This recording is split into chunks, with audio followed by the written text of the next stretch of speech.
card-carrying cognitive scientist. You don't see so many of those about. He actually has a PhD in cognitive science from Brown University. And his research interests are fascinating. Consumer behavior, causal reasoning, probability judgment, financial decision making, and moral judgment. Anyway, Phil has just released a book earlier this year called The Knowledge Illusion, Why We Never Think Alone. And I'm personally wondering why we don't have a copy of it for our collection. It hasn't been updated in years, right? Yeah. All those books are ancient. I know, we need some new ones. So we'll have to order a copy because we always like to display them. So that's on our list. And I'm looking at some of your projects. I just love the titles of these. The Science of Intellectual Humility. So we'll be talking about today. Okay, cool. That one just, and interventions to facilitate open-mindedness. We're going to hear about that one as well. A little bit. Mm-hmm. Excellent. Excellent. Well, then without further ado, take it away, Phil. Thanks so much. Well, thanks so much for having me. It's a real pleasure to be here. So what I'm going to do is, Steve Solomon and I wrote this book, The Knowledge Illusion. Came out in March. And it encompasses a lot of the ideas that I've been thinking about in my research for several years. And what I'm going to try to do is give you guys sort of a 10-minute snippet of the ideas in the book. And then what I'm going to do is I'm going to transition into talking about some ongoing research, which is kind of following up on the ideas in the book and trying to actually take the big picture kind of stuff and figure out how we actually maybe implement it and use it to improve the quality of public discourse. One of the things that the book really speaks to is what I think is this really important issue of extremity and polarization in debates about complicated issues, where individuals just don't know very much about these issues, and yet we have very passionate disagreements about them. And so I find that to be sort of the core puzzle that's driving a lot of my thought and my research, trying to understand why the heck that is. It seems kind of mysterious. And so that's what the ongoing work is attempting to do, to understand, and also to develop interventions to improve it, which is really hard, by the way, because human beings are unusual creatures. Phil, you may need to put on the mic. I'm sorry. Oh, okay. Sure. Does this strap to my belt or something? Yes. Yeah. Or your pocket. And then you have to, there's a switch at the top. Is my voice not as stentorian as I promised it would be? Yeah. Okay, you got it on. There you go. Test, test, test. Is it on? Higher, higher. Is it on? Hello? Hello? Switch on the top of the on the top of the box. No, he's got it on. It's green. No. Should these be on? More batteries? More bags of dongles? How many PhDs?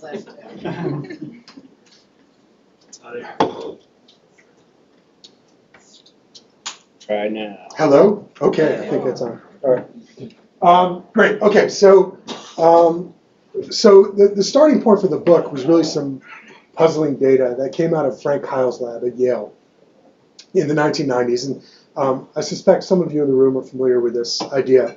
But here's the basic idea. So Kyle was interested in what do we know about sort of common everyday household objects? And what do we think we know? So for instance, this toilet is a great example. So you can actually kind of try the classic experiment on yourself as we sit here. And basically the first thing I'm going to ask you to do is just to think about how well you understand how a toilet works. So I don't want you to think too hard about it, but just what's your initial impression? And if you're like most people, you kind of feel like you understand it a little bit, pretty well. Say, oh yeah, I kind of know how a toilet works. You think that inside your head somewhere is something equivalent to this diagram. But now here's the trick. Here's the next step of the experiment. Now I'm going to ask you to explain it to me in detail. Explain step by step exactly how it works.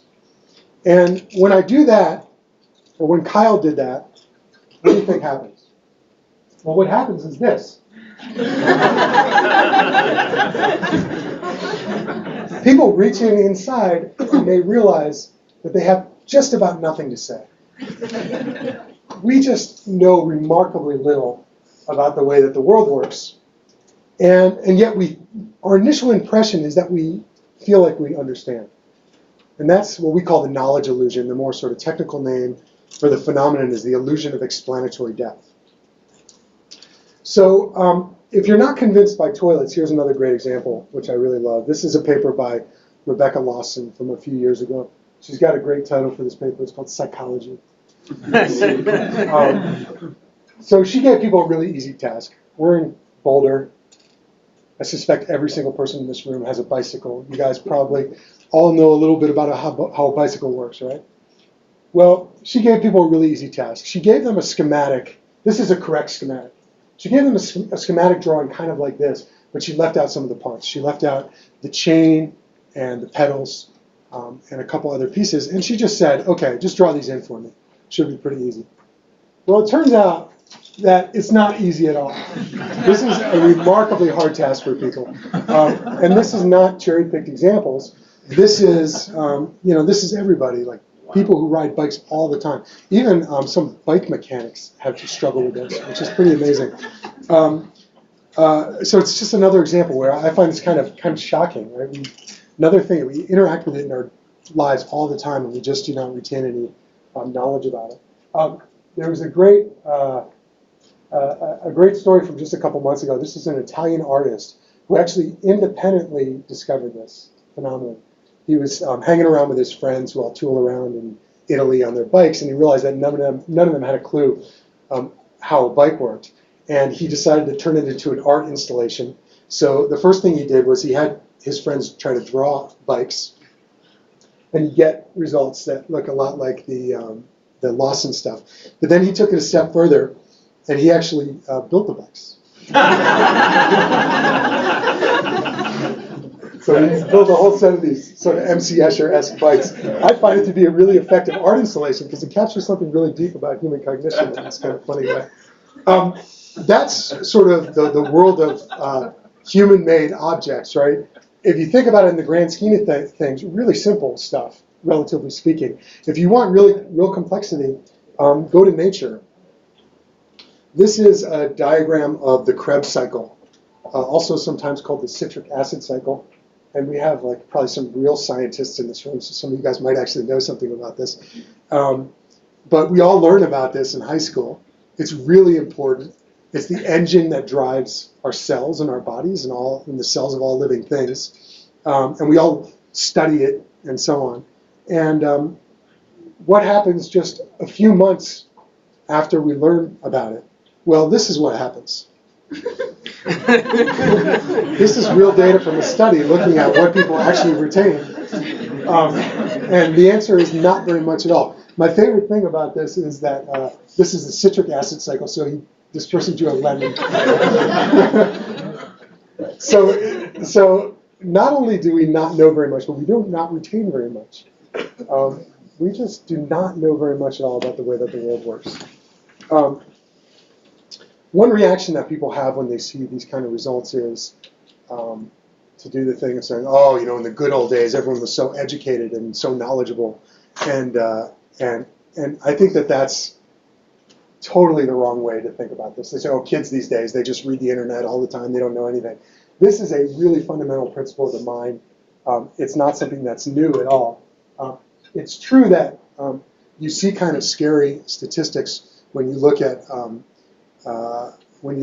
things like scores on scientific literacy quizzes, which I'll show you some data in a little bit. But for instance, about 25% of Americans get the question wrong on the survey asking whether the Earth revolves around the sun. Now that seems like pretty crazy, but it's also true that in 1943, only 25% of people in college knew that Abraham Lincoln was president during the Civil War. So this is not a new thing at all.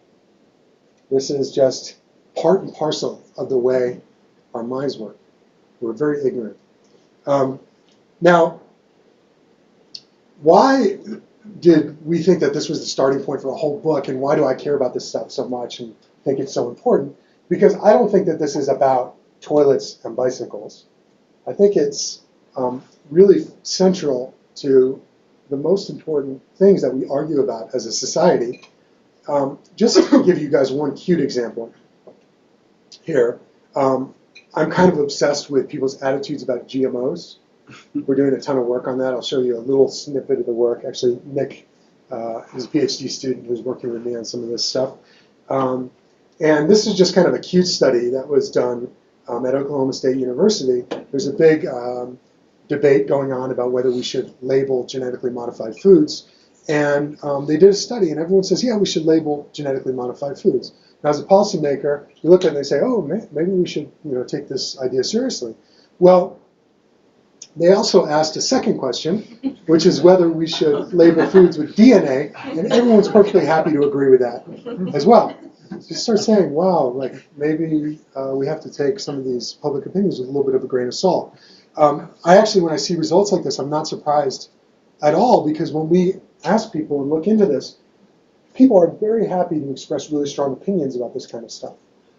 But almost nobody knows anything about genetic engineering. Not to mention the really complicated economic and business consequences of food labeling.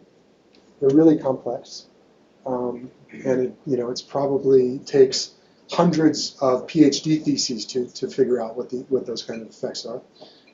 And yet people are very happy to express really strong opinions about them. So a few years ago, we wanted to ask the question whether this illusion of knowledge contributes to extremity in people's political attitudes. And so we took some of the important issues of the day. I think some of these are still sort of in the public consciousness, although with all the craziness that's going on, it's a little bit hard to track which issue we should be up in arms about on any given day.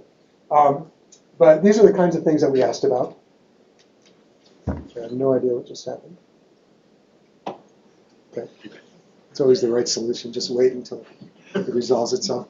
And we essentially did the equivalent of the toilet study with these. So we brought people in, we asked them to express their opinions about these issues, and then we asked them to explain in detail how they work.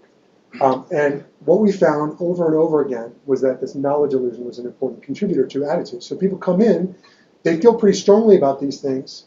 They try to explain, they typically fail. They realize that they have just about nothing to say. Maybe like one sentence about these super important, complicated issues. And then they reduce their judged understanding. So they become more humble. They say, oh, I don't understand that as well as I thought I did. And moreover, they become a little bit more moderate in their positions, which makes perfect sense. If you feel like you're not on firm ground in terms of your understanding, it really makes sense that you should back off that position a little bit. Just in a little more detail, one of the studies that we ran, I'll tell you about just briefly. So in this study, what we did was we had two conditions. And in the first condition, we had people express their attitude about something like cap and trade or one of these other issues. And then we asked them just to provide reasons for why they believe what they do. And then we asked them whether they want to donate to an advocacy group that advocates in favor of their position. Now, for that group, the data looked exactly like what you would expect. So this is how extreme they were in their positions before they generated the reasons. Then they generated the reasons, and then they said whether they were going to donate or not. And people who were more extreme, as you would expect, were more likely to donate. Makes perfect sense. The other condition was the condition where we asked people to explain the mechanism. Explain to me how it works. And now we get very different behavior. Now, extremity no longer predicts likelihood of donation. And essentially what happened here is the people who are initially extreme try to explain, they realize they can't, they fail, and they back off that extreme position, and they no longer are so happy to want to donate. Okay? So that's the knowledge illusion, and I think it's a really important ingredient in a lot of the craziness that's going on these days in terms of our debates around these complex issues. Now, that's the first big idea in the book. The second big idea in the book is really an attempt to explain why does the mind work in this way. Why is it that we know so little, and why is it that we overestimate what we know? And I'm just going to dwell very briefly on this, and I'm happy to talk more later about any of these ideas. But the basic idea that we put forth in the book, and the idea that we come to in the end, is really captured in the subtitle of the book, Why We Never Think Alone. And the idea is that it actually makes perfect sense that we know so little about the world as individuals, because the world is just so dramatically complex that it would be an exercise in futility for any one individual to try to master that complexity. Right? It would just be impossible.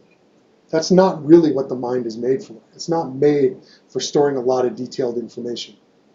There's a study that we talk about in the book, which is a study I think is really cool. It's really interesting. It was done by Tom Landauer, who was here, actually, once upon a time, trying to estimate the size of an individual's knowledge base in bytes. And the answer he comes to is 1 gigabyte, which I always find kind of shocking. And you go into the paper like, this can't be true, and then you read the paper, it's like, actually, the methods are pretty convincing. It's a cool paper. You guys should check it out. We're just not built to store a lot of detailed information. And what we are built to do is to collaborate, to engage in collaborative thinking, to join in what we call in the book communities of knowledge, where individuals have their own little slice of expertise, and what we're able to do is share knowledge across our communities, which allows us to pursue really complex goals. And just about everything that we do requires this kind of collaborative process. If we were just on our own, we would be able to do almost nothing. In the book, we spend quite a bit of time talking about work by people like Tomasello, who's looked at comparing young children's cognitive abilities to other kinds of animals, like, for instance, chimpanzees. And what they argue and find is that what's really special about the young kids is their ability to engage in kind of social thinking, to be able to read other people's minds, so that we can engage in joint shared goal pursuit. That's something that, for instance, chimpanzees really don't do very well. But it's things that little young kids pick up really, really quickly and very dramatically increases in youth. So it seems like our minds are really made for this kind of collaborative thinking, not for individual thinking. Now, if we bring this back to policy and our attitudes about these complex issues, there's actually a really profound implication. The profound implication is that when we express an opinion about something, we're not actually reflecting knowledge that exists in our own heads. Unless it's something we're super expert on, we just don't know very much at all.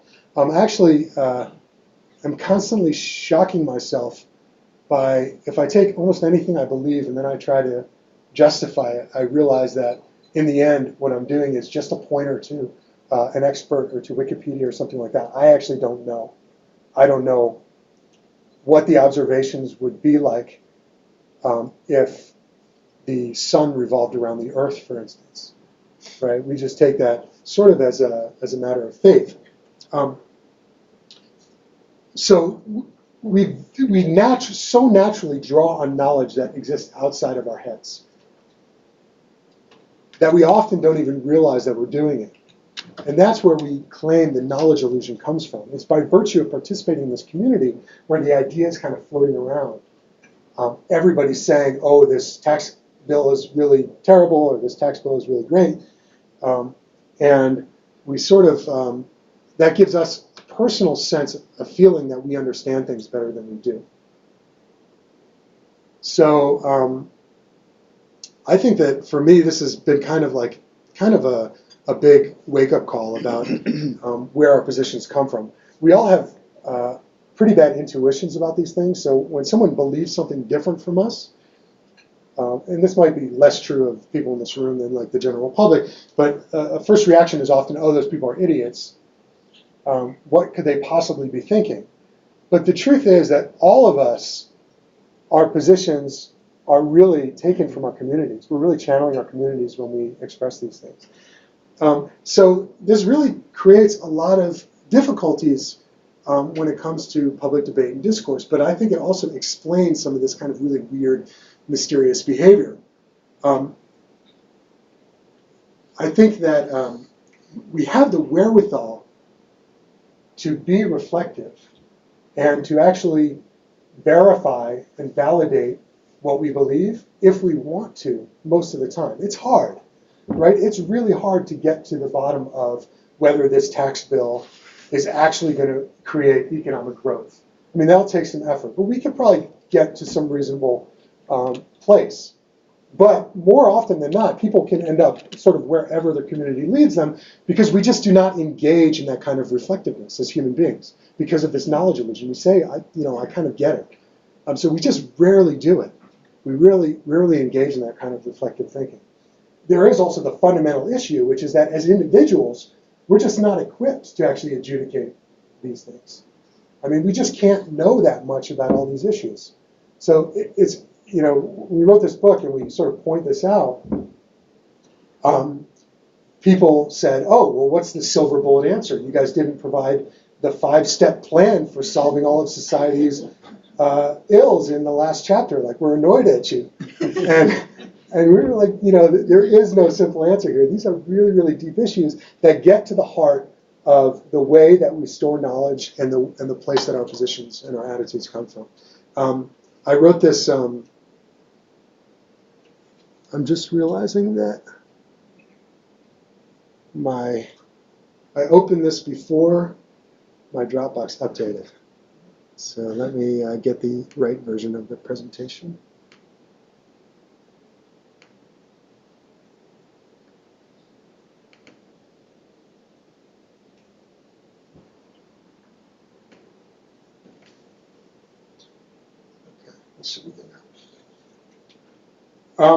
So I wrote this op-ed in the New York Times, which is basically making this argument. It's like, how is it possible that that we can believe things that are so like patently false, where it would be pretty easy to actually go and figure out what the truth was, and it comes down to these factors. I actually got I got a lot of nice notes where people really like this, and then I got a lot of hate mail too. And it came from both sides. I got accused of being in league with the Koch brothers, and also for being a liberal show and everything. It's pretty fun. But people make the mistake of thinking that this is a partisan issue, and I think that there might be some differences. Like a lot of the political psychology literature is kind of focused on. Conservatives are like this, liberals are like this, and we're more focused on this basic issue of this is how all of us store knowledge and where our positions come from and stuff. And I think that kind of partisan lens on this is not really the direction that we like to think about. I think these issues apply sort of across the board. And when we say, what's wrong with those people, we should often be looking in the mirror more as well. So anyway, that's kind of the focus. The book goes into a lot of other areas, but politics and policy issues and these kind of social issues are some of the most interesting and important implications. So that's what I'm going to focus today. We just started work on this grant, which is called Intellectual Humility in Public Discourse. And it was so in the wheelhouse of what we were thinking of about that I decided, oh man, we have to try to get this grant. And the overall idea of the granting agency is to understand this idea of intellectual humility, how it plays out in the world, take kind of a philosophical, psychological perspective on it. There's both philosophers and psychologists working on this. And our particular project is really aimed at pushing forward these ideas that we propose in the book, and trying to come up with some interventions that might actually improve the quality of discourse. And it's really hard. These are really fundamental issues. It's very hard to have a reasonable dialogue with people who don't agree with you on positions. So that's what we're working on. And what I'm going to do in the next, I guess, about 20 or 30 minutes is I'll give you guys a taste of 2 projects. And then hopefully we can have a little bit of a discussion. I won't spend too much time going into detail. The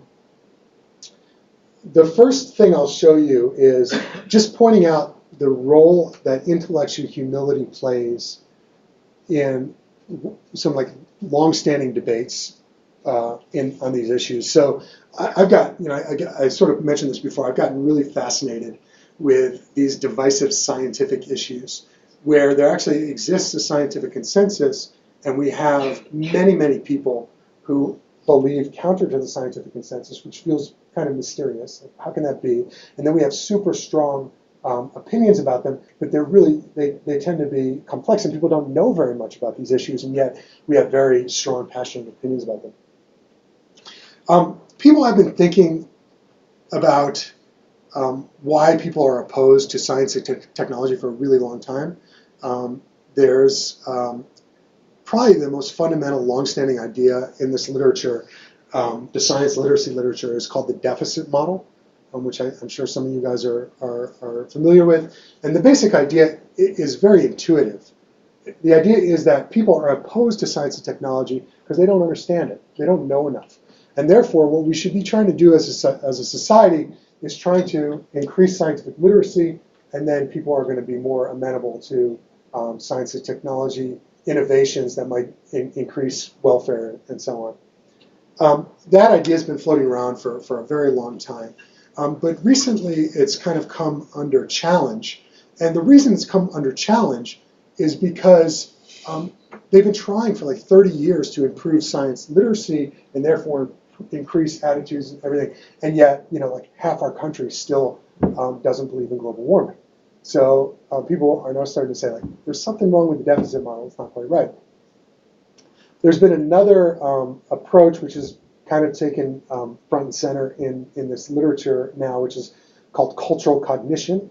Ellen Peters is actually visiting here in psychology. She's a person who's done a lot of work in that area. And the idea there is that that knowledge isn't really that relevant to our attitudes about these things, but what we do is we just sort of take our ideas from our community, and we're just reflecting cultural identity. What I'm going to show you is that I actually think that there's some truth to the deficit model that's been sort of overlooked a little bit, because there's this issue of intellectual humility that hasn't really been appreciated. So let me just show you. I'm just going to show you quickly one very simple study that we're working on right now. It's basically just a survey approach, okay, a correlational design. We did this with GMOs and climate change. And the first thing we do is we measure the extremity with which people maintain the anti-scientific consensus belief. So in the case of GMOs, that would be being opposed to GMOs. We also asked about concern about GMOs, and that's also kind of an anti-scientific consensus belief if you have a lot of concern about them because they've been shown to be safe. We also looked at climate change, and in this case, our anti-scientific consensus belief is how much do you believe in human-caused climate change? And so a higher number means you more strongly do not believe in the scientific consensus. We also have a concern question. More concern is actually consistent with the consensus, so we're going to reverse code that one. So that's extremity. And then we measured scientific literacy. And scientific literacy we measured in the traditional way. The truth is it's not the best way to measure scientific literacy, but it's the way that it's done. It's a series of true-false questions, like that Earth revolving around the sun question I showed you before. We have a set of 15 of these things that have been used a lot in previous literature. We did one thing that's a little bit different, which is that we asked these questions on a 7-point scale, and now we score them. If you give the correct answer and you say the true answer is the correct answer is true. You say definitely true, you would get 3 points. If you said definitely false, you would get negative 3 points. So we turned the standard thing, which is they just score these usually as true or false, and if you get it right, true, false, I don't know, and incorrect are both scored as incorrect. We can just binarize our measures, and we find similar patterns. So this isn't too important, but it is a more powerful approach to measuring this stuff. And the last thing we look at is we look at subjective understanding. So how well do you think you understand these issues? Okay? And the way we did this, I guess you can't see this, but this is some explanation that we give, which we adapted from Frank Kyle's work. Basically, just training people to tell them, here's what the scale means. And we say, like, if you really knew how a crossbow worked, you'd know all this stuff. But if you only had level 1 knowledge, you would kind of know that it shoots arrows and whatever. Okay? Now, that's a 1 to 7 scale as well. Okay, now here's the punchline, which is the result. Okay? I'm going to show you GMO over here and climate change over here. The scale here is increasing extremity of anti-scientific belief, and the two lines are the two different questions. They look pretty similar to each other, so I'll sort of ignore the minor differences there. Okay? This is science literacy, and then this is subjective understanding. Okay?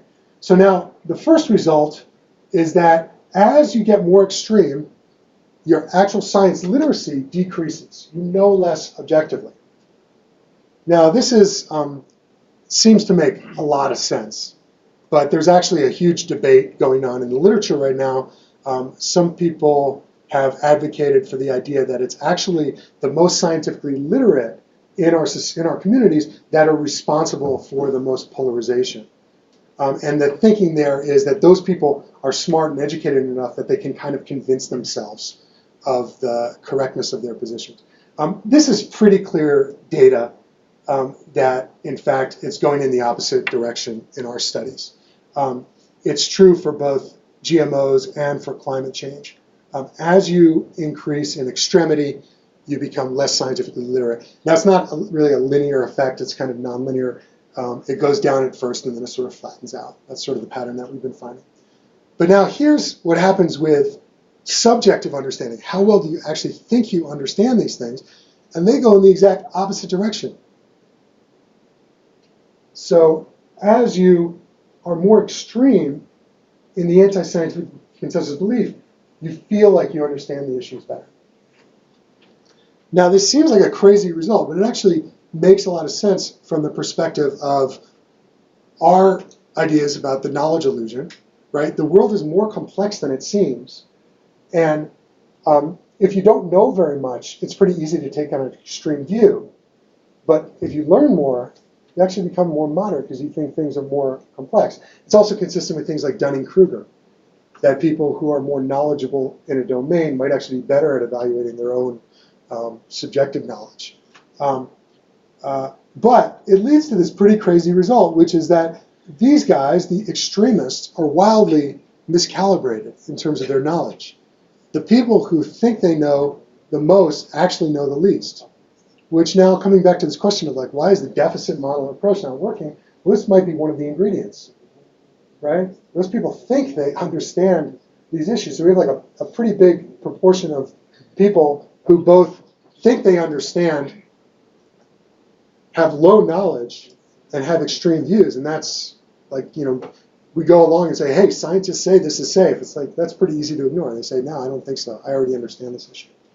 So that's the first result I want to tell you. We're doing a lot more on this with, especially focusing on GMOs, trying to understand what is it that these people think that they actually know about GMOs, and can we predict that with various different psychological correlates, and then can we design better interventions, educational interventions, than the standard kind of things that they've tried in the literature to actually push people around.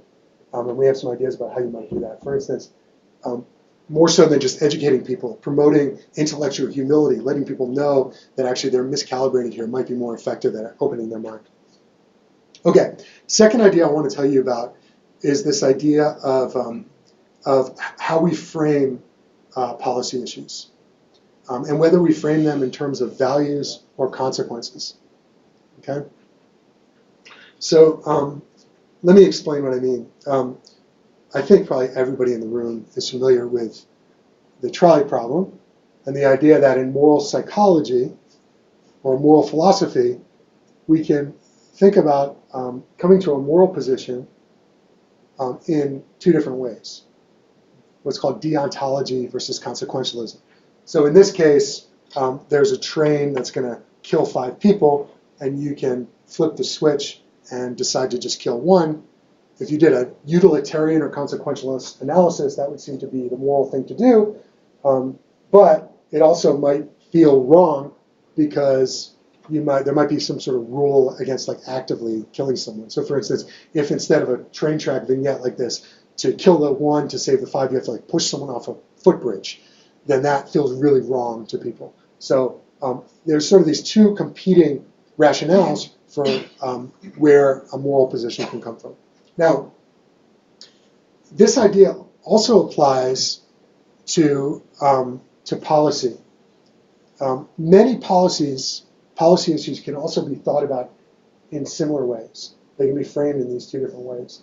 And I'm just going to motivate this with the example of hunting, which is one of the stimuli we use in our study, because I think it's a really evocative example of what I'm talking about. So this is just the worst. I mean, you'd see this, right? And it just fills you with rage and despair. This is Don Jr., by the way, holding an elephant trunk. This is actually in the news, like at the moment. Well, it was as of like the last 24-hour news cycle. Should hunting be allowed, prize trophy hunting?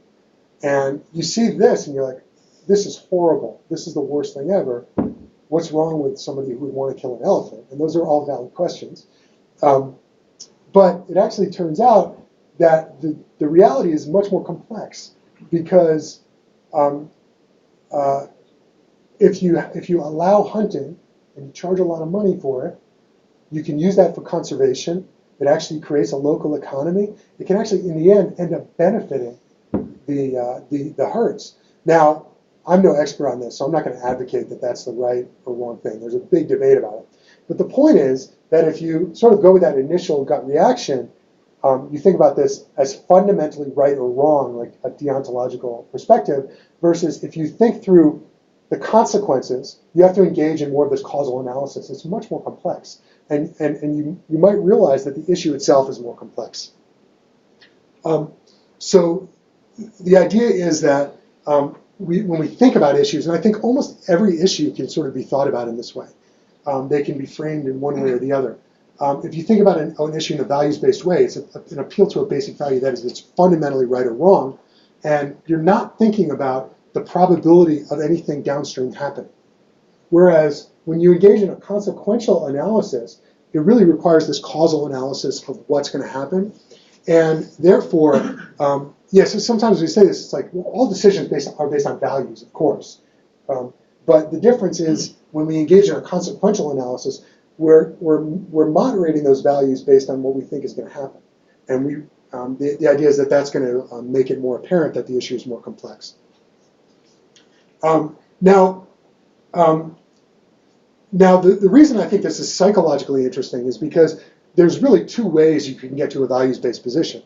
Okay, so if you are someone who opposes hunting, you can either have the reaction of saying, I think hunting is wrong, and full stop, right? Or you can feel that hunting is wrong. You can go and actually do the research and find out that, in fact, if you allow hunting, you're going to improve the herds or whatever the data say, and then you come back and you say, I don't care. It's still wrong to me, right? And I think that's a perfectly valid approach.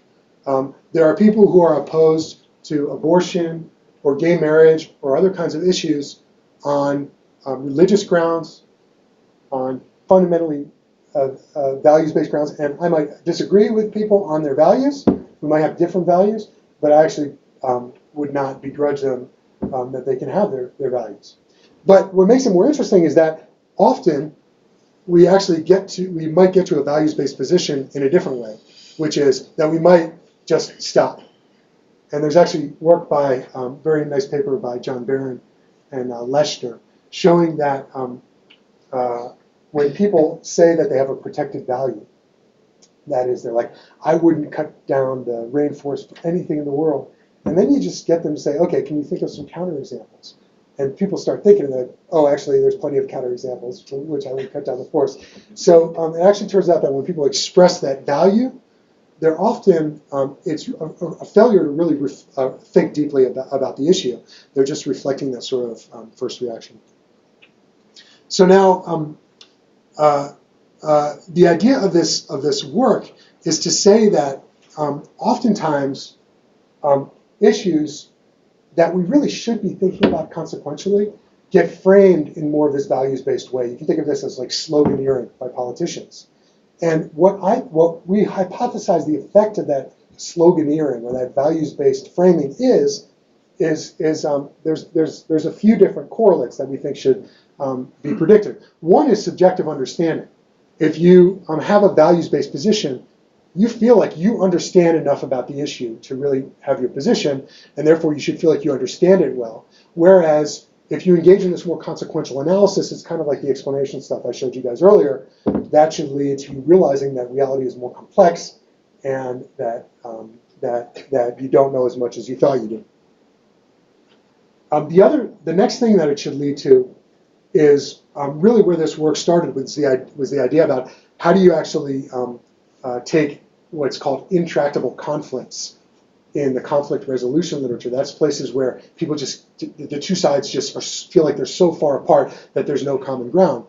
Well, the idea is that if you're thinking in a values-based way about something, it feels very black and white. It's fundamentally right or wrong. And therefore, if you're on the other side, you're fundamentally wrong, I'm fundamentally right, and there's no possibility for compromise. So we measure a thing called resolution tractability, and we think that consequence-based thinking should actually increase the tractability, the perceived tractability. And finally, extremity and attitude certainty. So if you have a values-based position, it's just obvious that it's right. So you should have a more extreme position. Whereas if you sort of see shades of gray and you say, wow, this is more complex than I thought, you should be less extreme.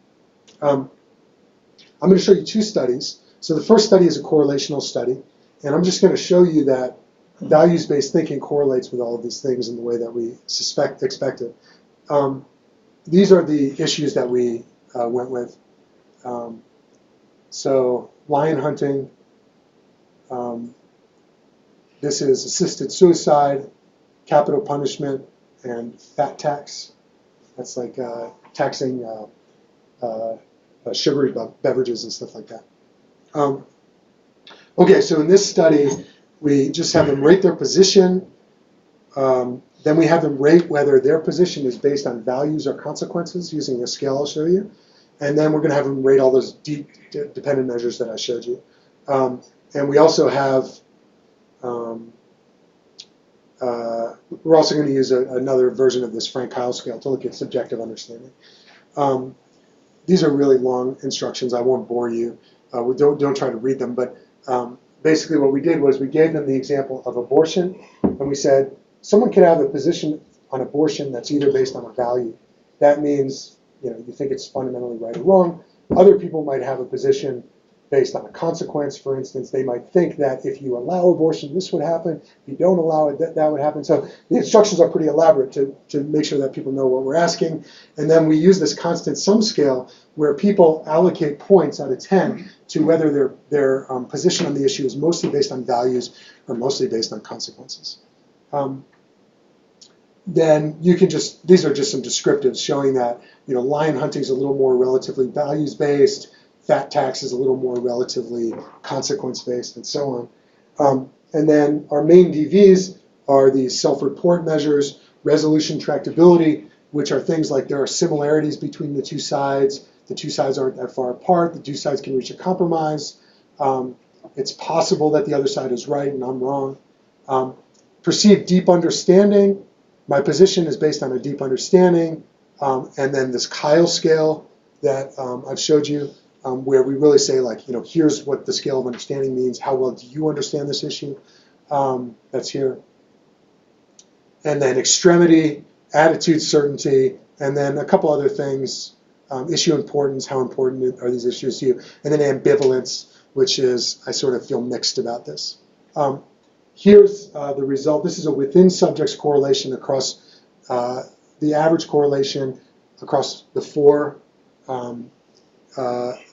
issues within subjects, and you see that all of the correlations are what we would expect. So people who have a more values-based position think that resolution is less possible. They think they have a deeper understanding of the issue, that they understand the issue better, that they have more extreme positions, they're more certain about their positions, they think the issues are more important, and they're less ambivalent. This is the same thing, but now we're just taking the correlations the other way and looking for each issue across participants, and you find all of these red ones are in the right direction and significant, and essentially we get very strong support overall. We've also done this with, instead of using this kind of constant sum scale that we made up, We did this with John Barron has a scale on a protected values scale, which we adapted, and we find very similar results. Okay, now I'm going to show you an intervention study, and what we're now going to do is we're going to take the same issue and we're going to frame it either in terms of values or consequences. And we're going to do this in a pretty interesting way. So first people rate their attitude about the policies, and then they're going to look at a Reddit post that we created, which is a debate between two people on opposite sides of the issue. And people are either going to give arguments that are values-based, or they're going to give arguments that are consequence-based. And there's like a pro and a con version for each one.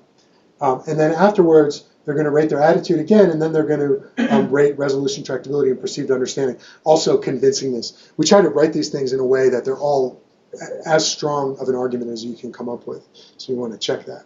And there's also some interesting results in the convincingness data. All right, we have slightly different issues here, and that's because you need to find issues where you can come up with a convincing pro and con argument for both the values and the consequences. And so that's not so easy. So we, again, had a couple of the same ones, but then a couple of different ones. Here's what the Reddit posts look like. These are actually, they looked really good. Like it looked like a real Reddit page. It was pretty cool.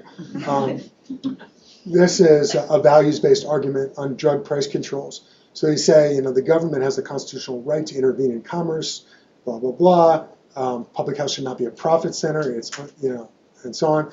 That's the person who's for this policy. I'm against this policy. We should have small government, and so on. So these very values-based, simple kind of fundamentally right and wrong kind of arguments. Consequences is going to be a little bit different. Now we're going to say, I'm for this policy. Now I'm going to tell you what actually happens if we put price controls on drugs, it can decrease innovation and so on. Okay, so that's the basic idea. And we do that for all four issues. Okay, so I told you about the issues. All right, so now, all right, one more thing about the design that I didn't tell you, which is that they saw one of these arguments, and then they rated all four of the issues. So now we can look at both the target issue, the one they read the arguments for, and non-target, and see if there's differences on both, or the question would be, when I engage in this this values-based or consequence-based framing, does it make me think in general more in a values-based or consequence-based way, or is it really targeted at the particular issue? To bury the lead, most of the effects are just influencing the target variables. They don't really have an effect on non-target. So this is resolution tractability, and you see that people think that resolution between the two sides is more possible when they read the consequence-based arguments, but that only happens for target, not non-target. This is perceived understanding. The interaction's there. It's a little weaker. It seems like it's a little something going on non-target too, but people feel like they understand the issues better when they're framed in a values-based way. And then extremity change.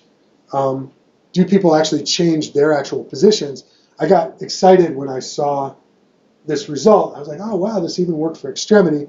And then we looked a little more deeply, and it actually only worked for one of the issues. And still trying to work out exactly why that is. It's very hard to push around people's actual attitudes, their actual expressed attitudes, the extremity of their attitudes. They tend to be small effect sizes and so on. But it works very strongly for the lion issue for whatever reason, but didn't work for the other ones. However, attitude confidence, although it's quite a weak effect, attitude confidence, like how strongly do you feel about your position, that was affected a little bit. So you get an overall main effect in this case, no interaction. So for both target and non-target, you get a little bit of reduction in certainty. You're saying, oh, I thought I understand this issue, but I don't understand as well as I thought I did. And then therefore, I'm a little less confident about about my attitude, about my position. All right, I'm going to show you one more kind of cool data point on this, which I think starts to get a little bit at the mechanism of what's going on here. First of all, there was no difference in overall convincingness of any of these arguments, so it's not just like we wrote better arguments of a certain type, but there is this kind of interesting interaction pattern. Let me explain what that means, what that is. I'm going to show these separately, but the pattern's kind of the same. So this is how convincing did you find the argument against the policy? Okay, if you yourself are against the policy, then you find it convincing. But if you're for the policy, you find it unconvincing. But that's qualified by this interaction, which is that's more extreme if you're a values-based person, and it flattens out a little bit if you're in the consequence-based condition. So the idea is that the values-based framing is really supporting more kind of motivated reasoning, a more confirmation bias, however you want to think about it. People are saying, oh yeah, I totally agree with that, that makes perfect sense. Oh, I totally disagree with that. Whereas that's totally convincing to me. Whereas if you're in the consequence-based position, it's a little bit less extreme, the extent to which you say, oh yeah, that argument's convincing, and the one against my position is unconvincing. This is just for in favor, and you find a similar interaction pattern, although a little bit weaker. So that's all the data I'm going to show you. Let me just finish by saying there's kind of 3 ideas that I think have come out of this work that have the potential maybe to help in improving discourse, given what we know about the dynamics of how knowledge is stored and all that stuff that I talked about at the beginning. One is comes from that early study I showed you, which is that if we want to have productive discourse, we should really focus on explanation, not on advocacy. So in that study I showed you, you saw that you get an attenuation when people are forced to try to explain. And when you're forced to try to explain, there's just no way to hide from yourself that you have gaps in your knowledge and that you don't understand the issues deeply. But if I ask you to generate reasons, that doesn't happen at all. It's just too easy to come up with reasons. I say, tell me why you're in favor of cap and trade. It's like, oh, it's good for the environment, or it's bad for the environment, whatever it is. So typically when we're engaged in dialogue or dispute with people, we're engaged in advocacy. We're trying to advocate for our positions. And I think that has the effect of obscuring the complexity of issues, which is really what helps to open minds and brings people together. The second idea is what I just talked about. We often in political debates are encouraged to talk about our values. I think it's the norm. You got to talk about your values. But I think one implication of that, one thing that happens, is that causes us to assume that people who have different opinions than us have radically different values. And in my experience, it's often not the case. Now, there are people who are ideological on either side, who actually do have very firm values that are opposed. But my sense is that there's this broad swath of people in the middle who, like when it comes to healthcare or tax policy or so on, they kind of want the same things out of it. And they don't have deep ideological differences. And yet that gets totally obscured when we talk in the slogan-based way, when we talk in terms of values. We just say, oh, I understand that. How can you possibly think what you think?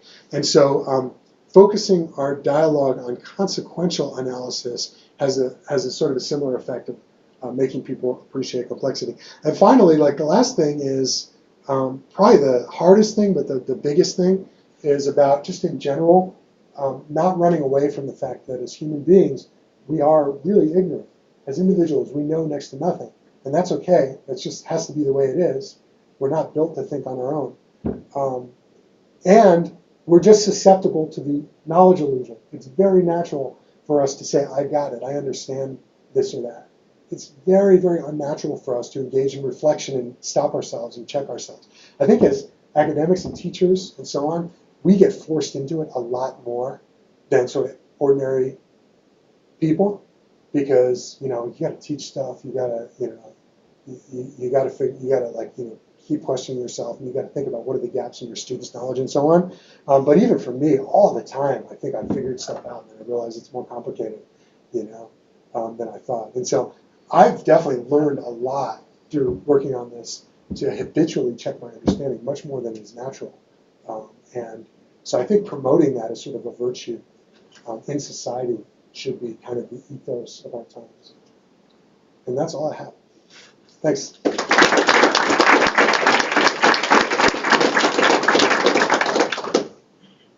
Questions for Bill? Sure. So thanks for a great talk. Just a quick question. So at CogSci, the conference last year, I went to a really interesting talk where they were thinking about how people form values and beliefs, and they had this theory of toxic beliefs that actually it's not really directly related to the issue, but it sort of is this third variable that colors everything.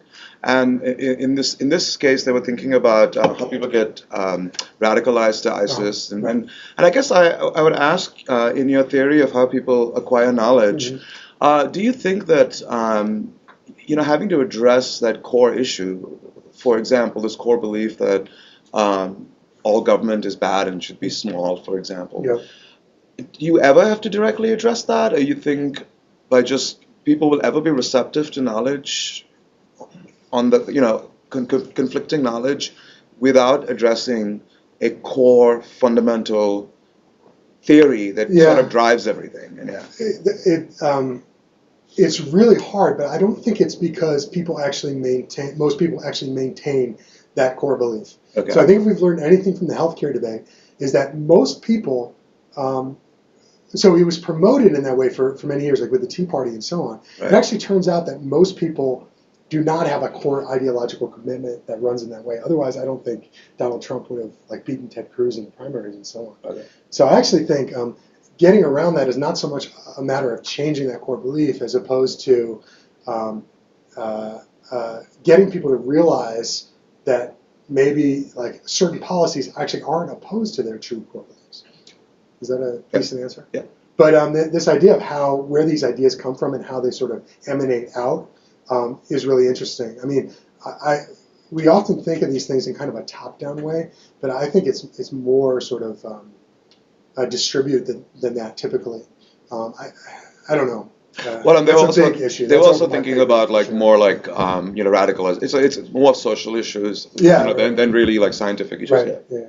No, I mean this is the kind of stuff I find fascinating. It's like you talk to most people and they seem kind of reasonable, and then it's like the Flat Earth Society is growing its numbers in Colorado. It's like, how is that possible?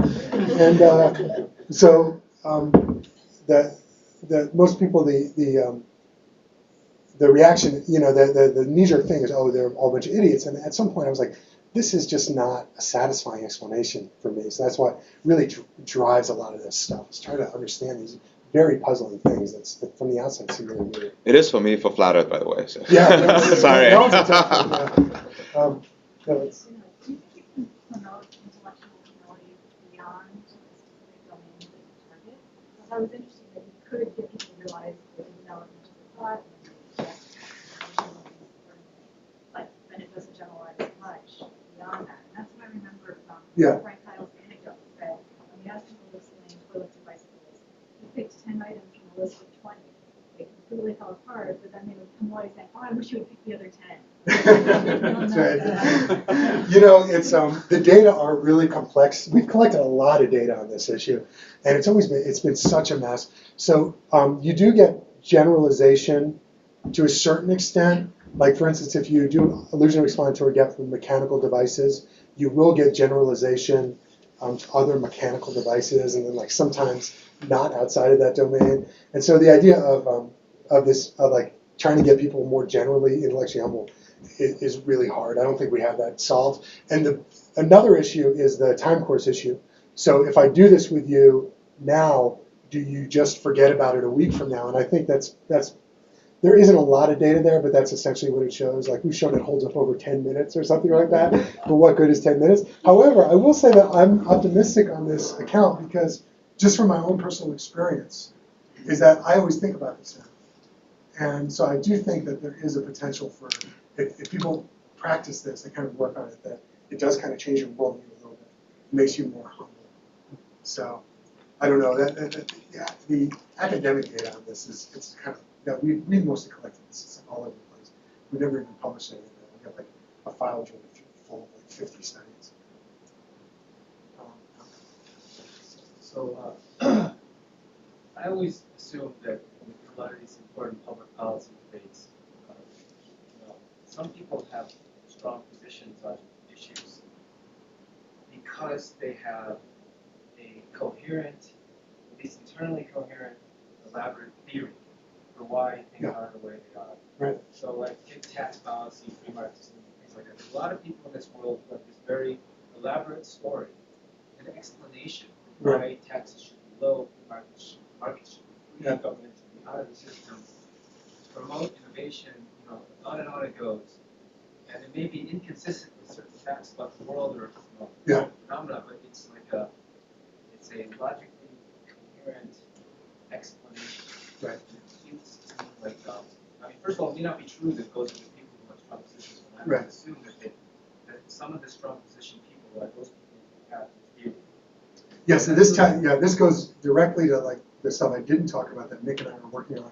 We're doing this specifically with GMOs, and really that was the idea, is that it's not that people know nothing. So those extremists, they don't know nothing, but they actually have sort of naive theories about the way GMOs work. And the same is true, I think, in your case. Now, the way you said it made it sound a little bit more elaborate in terms of what they actually know than what I think they actually know. But I do think that people tend to have little bits of very sparse knowledge, and they draw that knowledge from their sort of intuitive experience. So it's like, no, you can't see how a GMO works. So what do? We have fears of contamination, because most of the time when you eat stuff, it can make you sick and contaminate you. So there's these sort of naive theories that people have of domains, and those often are very intuitive, and I think they bolster that extremism. So that's exactly I mean, the our idea. scientific theories are also sparse in the same way, at least our understanding of That's those. right. So you could be a geneticist who has all kinds of theories about things, but you may not understand a lot of the other stuff that's going on. Right. So in that way, people with high scientific knowledge are also operate in similar. Well, I think no, like you take an issue like GMO, I would actually venture that nobody in the general public knows almost anything. So even the people who are scientifically literate, they know almost. In fact, Michael Randi ran this global warming study where he went to a public park and he asked people to tell him the mechanism, and I think it was literally 0 out of 400 people gave anything close to a competent explanation. So I agree with you. So those people who are scientifically literate, I don't think they know a heck of a lot more in terms of really understanding the underlying mechanism. I think what they're doing is they're a little bit more knowledgeable, but they're also kind of just taking on board the scientific consensus view, which comes from their community. Whereas, if you're in a different community telling you that GMOs are evil and so on, you sort of take on that view. but what I'm saying is that Yeah. so when you have these kind of theories, to me it seems like consequential. I see. It may be inaccurate in various ways, but it's like people have theories like, if you cut the taxes, and this is going to free up businesses, and businesses are going to spend more, innovate, and do all kinds of things. It may be incorrect, but people have this consequential chain of inferences. It's more like consequential than values-based stuff. I would venture that if you took two people on the same position and you have your person who has that kind of consequentialist story versus another person who's just like, oh, government terrible. I want the freedom to spend my money how I do, or whatever the equivalent is on the other side. I would say that the person with that more elaborate story would actually probably be more moderate. That would be my claim. And I think that some people get that far, but it's relatively rare. You do hear some of this stuff. Like, for instance, I think like even the senators who are on one side of the bill or the other probably don't understand the economics of it. It's really complicated. But they start to tell a little bit more of an elaborate story.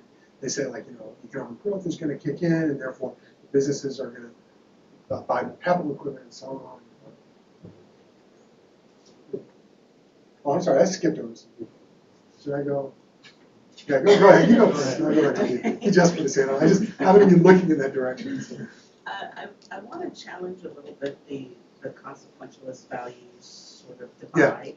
Yeah. So I don't think that we can just consequentialists think because it gets us into really bad kinds of conclusions in a lot of cases. Gets us to repugnant conclusions.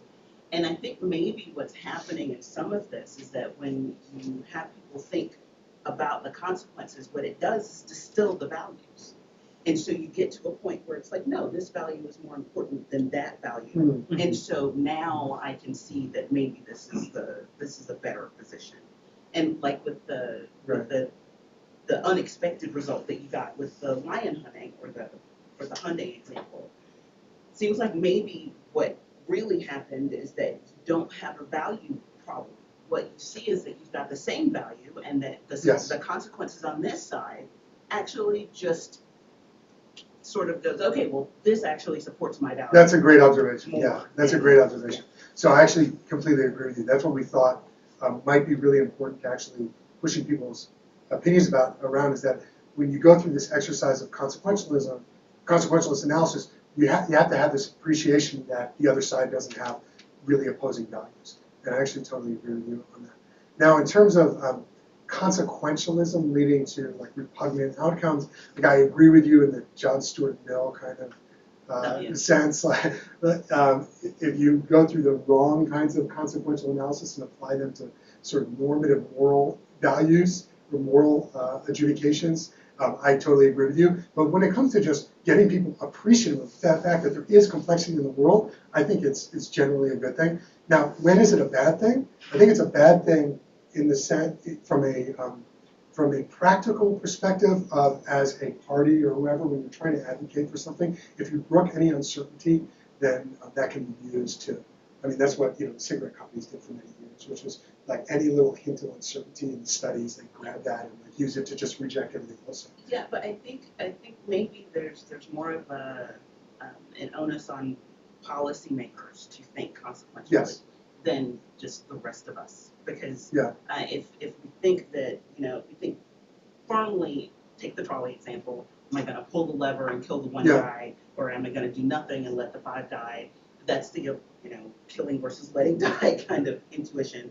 If we think that way in our day-to-day, then we maybe don't treat people as individually very important. Yeah, so like the goal, I think what we're trying to do here is to say, politicians are one thing. They have all kinds of different incentives to make policy in a variety of ways that might actually not serve their constituents. But as individuals, voters, society members, we have one objective, and it's true of everybody on both sides, to have good policy that is going to be good for us and for the people we care about.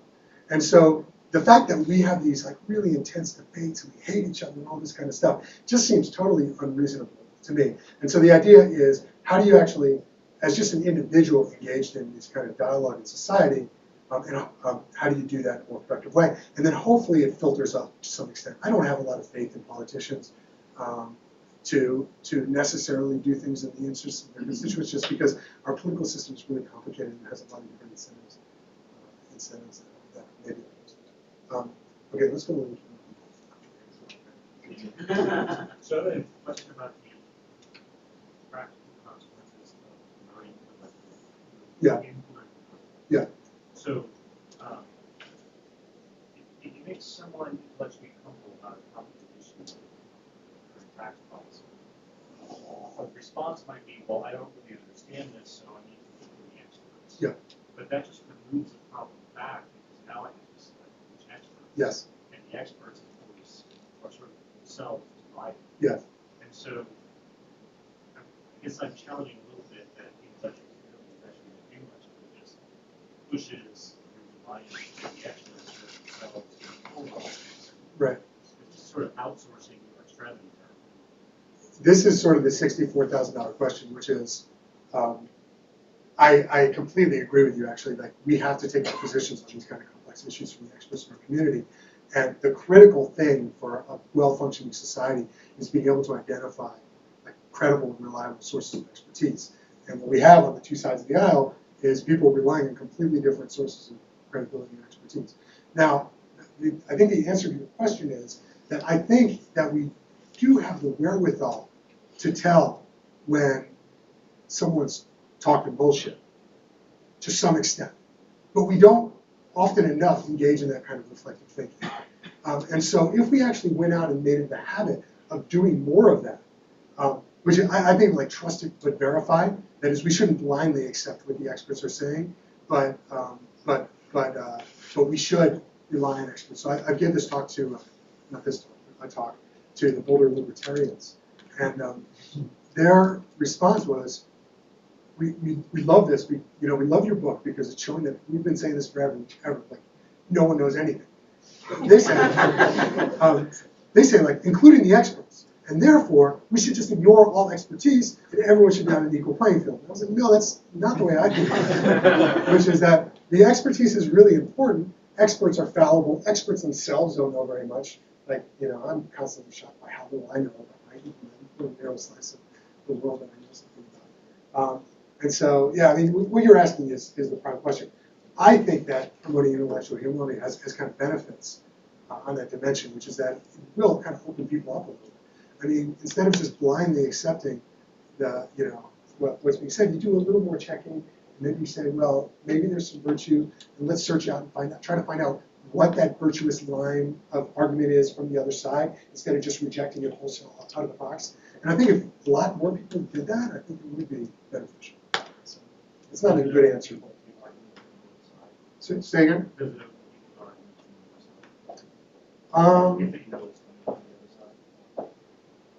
I mean, so I guess like the data I showed you at the very end here would say that, to the extent that people move their position a little bit, or a little less certain, say they understand the issue a little bit more, those are also sort of markers that they're being a little more open to the other side. But yeah, I don't know, it is hard. I mean, so I've done studies where we try to persuade people of a particular position that often doesn't work very well. I think what you're hinting at is that people can get defensive if they think they're trying to be persuaded. That's right. At least they won't admit to being persuaded. Who else? So I want to piggyback a little bit off of what Al was saying, what I know Miriam, what Lisa was saying in particular. Yeah. And mostly because like when I'm looking at what you're saying, when you're talking about this difference between these values versus the explanation you have to give, it seems as if you're looking at two very different cognitive functions. Uh-huh. The value-based system, when you're looking at that, is going to be looks like it's a limiting factor. It only gives you so many schema that you can use in framing a particular issue. But asking them to expand on it, to explain a particular function or part of that debate, requires them to use several schemas. Now, looking at it like that, my question is though they go more moderate after the fact, after having to do this explanation, and that's having to incorporate more schema, which means that they've modified that value in some way, is that modification stable? As in, once they're done and they've become more moderate, are they going to remain that way? Or are they going to revert back to being much more extreme? Is this an artifact of the study and of the actual task that you're having to do? Yeah.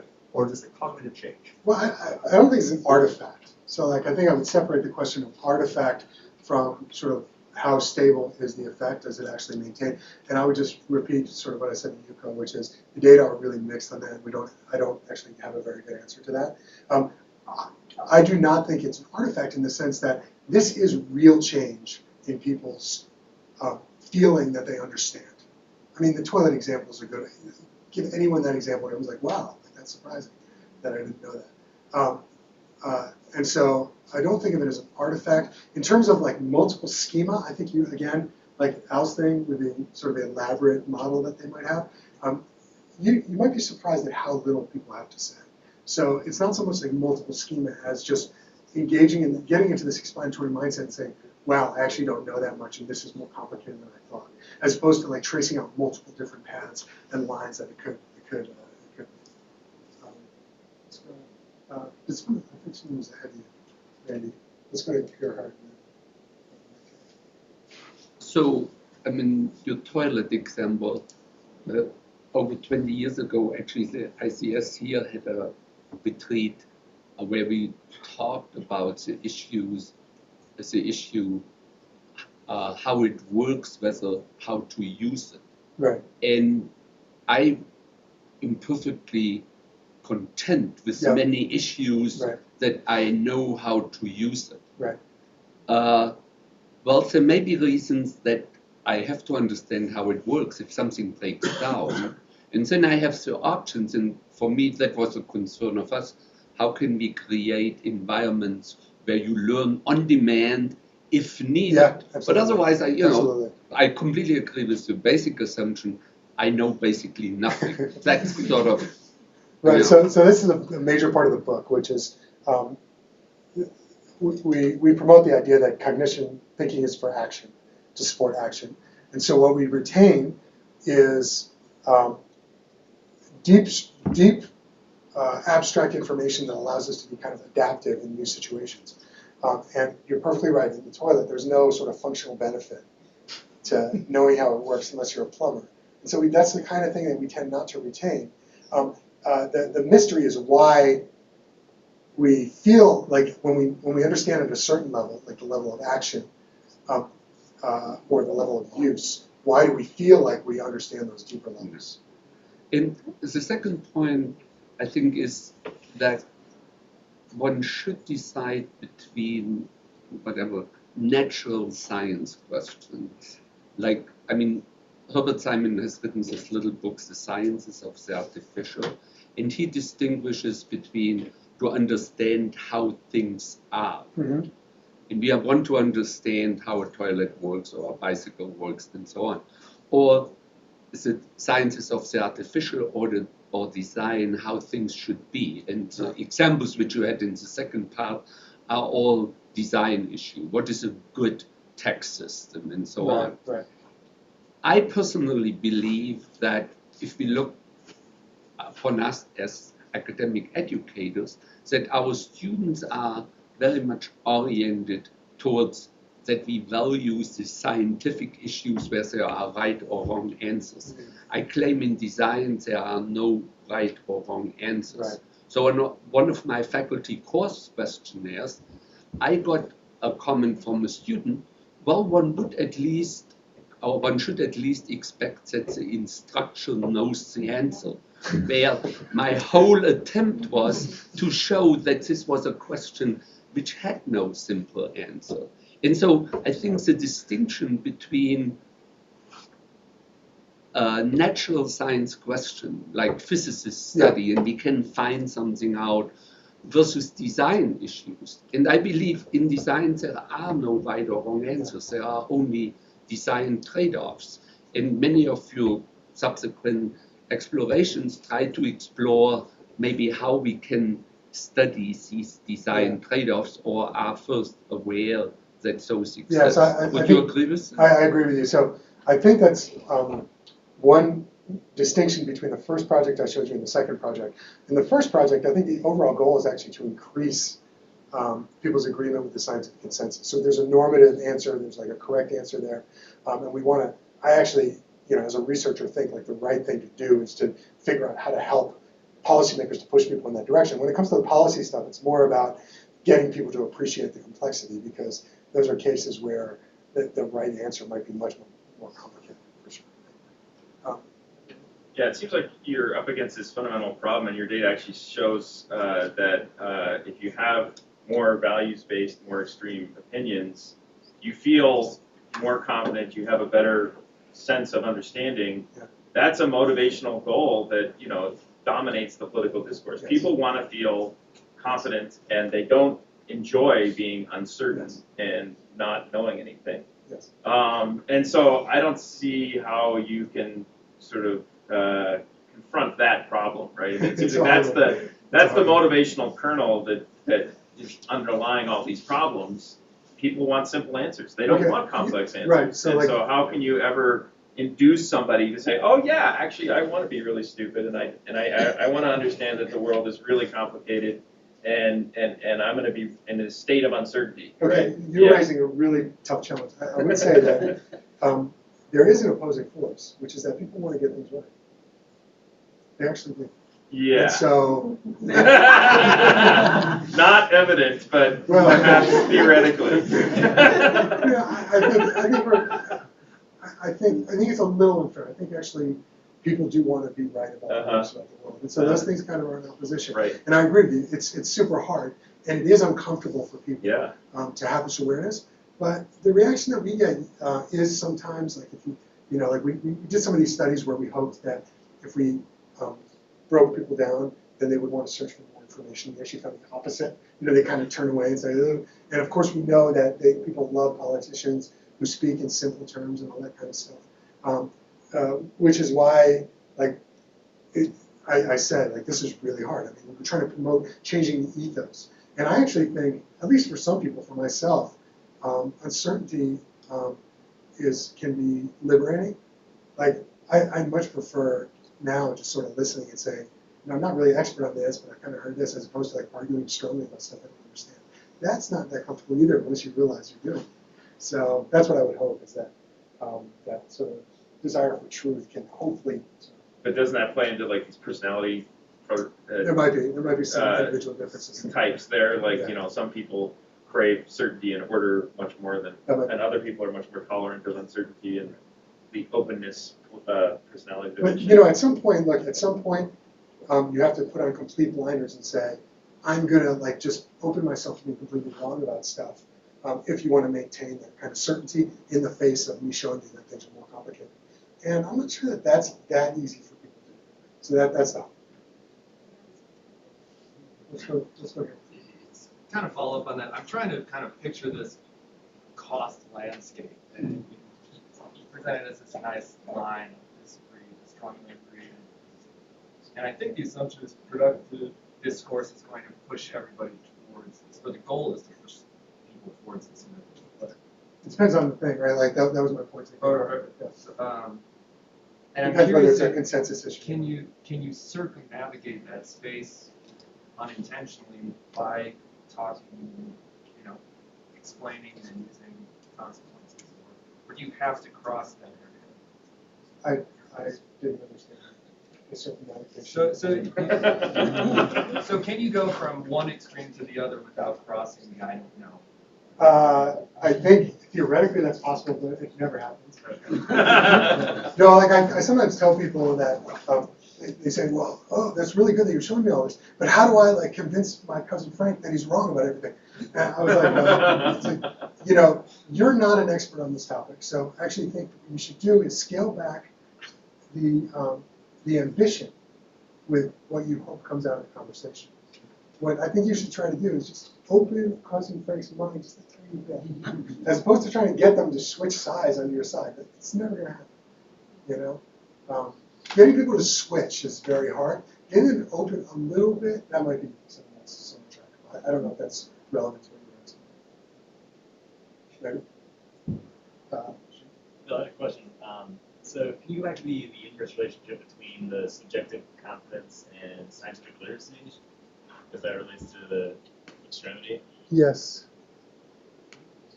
So, This one? Yeah, that guy there. So as people become more extreme, subjective understanding goes up and literacy goes down.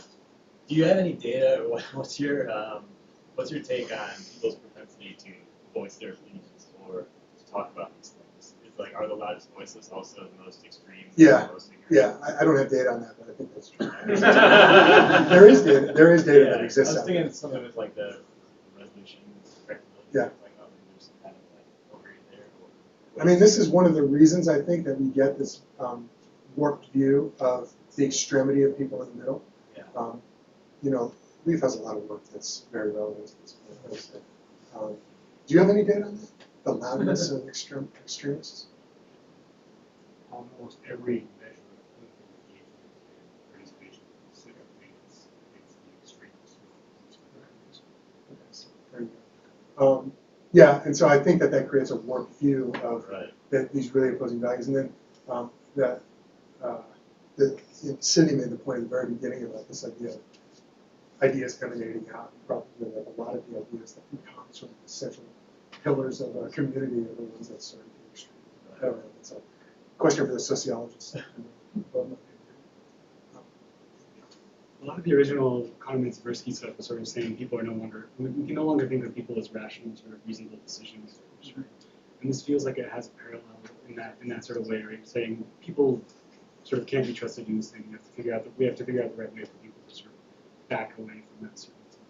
But along the same lines, like Gigerenzer sort of came around and said, we should start actually presenting things in a different way. If you ask the question in a slightly different way, people actually know more or can make better decisions than you originally described. And I can't help but think, like, if you ask somebody not like draw me a picture of the toilet, but is the flusher connected in some way to a valve, right? And they'd be able to say yes or no whether or not those things are true, right? And so that knowledge isn't. It's not as if that knowledge is entirely absent, but they're not capable of sort of freeform constructing all of those things all at once, right? Yeah, there might be some truth to that. Actually, I had a interesting experience of this where I gave this talk, and there was an engineer there, and he came up to me afterwards, and he like reconstructed how a bike works from first principles, and but of course he's an engineer, and I didn't understand a thing he was saying. so like I'm a little less optimistic about even like how much people know, like what a valve is, for instance. So my absolute bet would be that if you ask people whether or not this thing that was stopping the water had to be connected to the button, they would tell you yes, right? More often than not. In spite of the fact that they never do. That's right. That's right. So I think we could show that, number one, which might be a fun thing to do. But separately from that, I wonder if one of the ways of sort of opening people to changing their position or to moving their argument in any sort of way would be to ask sort of more direct probing questions rather than to just open themselves up to broad ignorance, right? Like, explain to me how it works. I can't. Right? Well, what about this one little piece? Do you know about that one little piece? Yeah, and then sort of allowing them to build a chain of logic that actually does put them in a more consensus position. Finding a way to have them construct the actual correct model. I think that's right. So like with all these things, I always think of people having some underlying model, some underlying belief. Those things tend to be incredibly sparse. And in cases where they're incorrect, how do you fix it? So like that might be one way. We thought also about providing people with the correct analogy, which is another approach that we've kind of taken. Or even using a euphemism, which points to a different model that they know that's actually the right model for this. Okay, well, Phil has been remarkably generous.